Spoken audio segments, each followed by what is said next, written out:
On this episode of Small Biz 518, we're here with Eastbound Jesus at Cahoe's Music Hall. Tell us a little bit about how the band got started.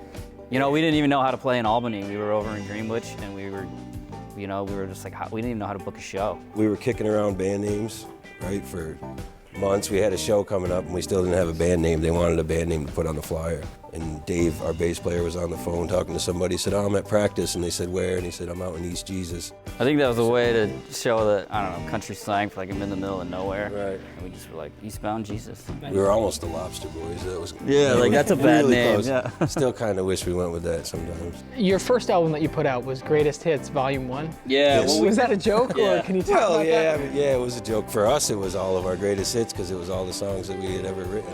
Can you talk about your latest album? It took us a long time. It took us, 5 years to put it all together? yeah, 5 years of writing Yeah. the music. So we really went from a lot of, people writing individual songs and everyone playing along with that. Now it's really the group. We just, we'll spend months and months trying to work on one song, and then we'll go play it live, and then we'll come back and we'll say, we got to change this because this didn't work. It takes a while to write 11 songs you're happy with. So. Yeah. Can you talk about some of the backstories behind some of the songs? I know Grapplin' Greg is one of Yeah, them. Evelyn Greg. Well, the true story is that Greg Bell was an undefeated wrestler in high school. So when we found that out, it almost just kind of happened. We had to write a story about it. He's become like a father figure to us almost. He takes care of us.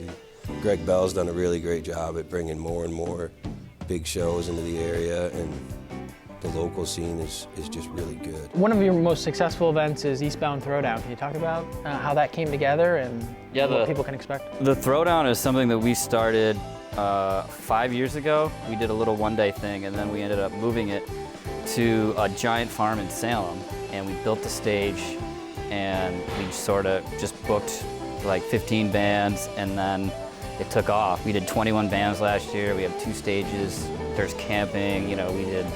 It was over 1,000 people come, so it's really blown up, and we're really trying to go out and get some of the top Americana acts that are around this area. So, and just to stand there and see like all these bands there and all the people, and you just it's cool to sit back and just look at what we sort of created out of nothing. So what motivates you to keep going? This is a hard job, probably harder than most people appreciate. Oh, we just love doing it. Yeah. We couldn't. It's a way of life for us. We were in this band together before we even knew our wives. We have to get out there on the road. Sometimes coming home from a gig at 2 in the morning, you're like, oh, why am I doing this? But then, it's like an addiction. You can't It's a stop family, playing music. yeah. We're just fun. I think that's what we've always tried to go for since day one. It's just get on stage and have a great time. And the crowd feeds off of that energy too, and we do as well. That wraps it up for this episode of Small Biz 518. For more information on Eastbound Jesus and the Throwdown, visit them online at eastboundjesus.com.